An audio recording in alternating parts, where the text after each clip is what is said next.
Have you ever been in a situation where a bunch of your friends are together and they're discussing a movie or a television show that they really, really like, and you just don't like it? It becomes pretty awkward for us internally when we find ourselves in a position where the majority feel some sort of way about something and it's different than what we feel, that we're in the minority. There's a human tendency there to just kind of shrink back and be quiet, or kind of just remove yourself from the conversation or the situation altogether. This is kind of what Jesus set up for the disciples at the very end of the 8th chapter in the book of Mark. He first says, "Who do people say that I am?" And they give the popular opinion of who people are saying Jesus is. And then he says, "But who do you say that I am?"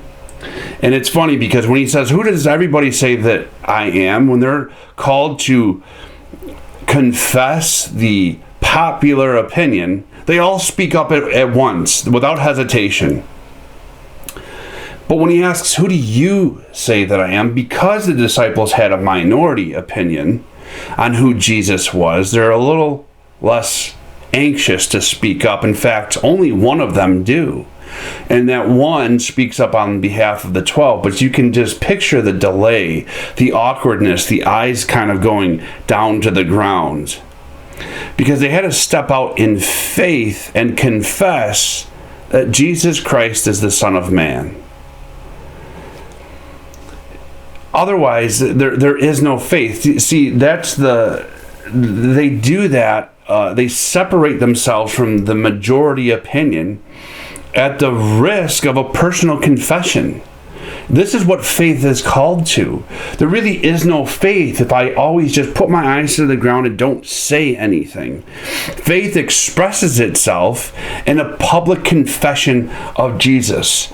And that's easy to do on a Sunday morning. That's easy to do on a Wednesday small group. That's easy to do amongst other believers, because now when we're together, we are in the majority.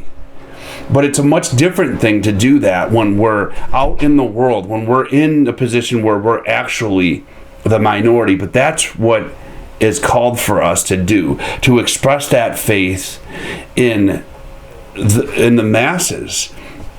As if we don't do that, what we are demonstrating is a shame. This is what he talks about in verse 38 of the 8th chapter in the book of Mark, that "For whoever is ashamed of me and my words in this adulterous and sinful generation, of him will the Son of Man also be ashamed when he comes in glory of his Father with the holy angels." See, there's this shame. I don't want to step out and make that public profession. But here's the thing that we have to realize, that there is no walking, there is no following Christ. This is what Christ is showing his disciples and showing us. There is no walking and following him without these public confessions of faith. That there are times where we're going to have to step out and be that minority. Everybody's saying Jesus is this thing, but I'm going to step out and go, well, wait a minute. No, he's not. He's this thing. He's the Messiah. He's not just a wonderful teacher. He isn't just some moral reformer.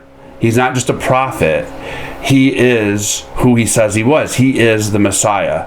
He is the Son of God. And all of that, and the gospel that goes with it. So there are those times where we need to step out onto faith, that we need to risk it.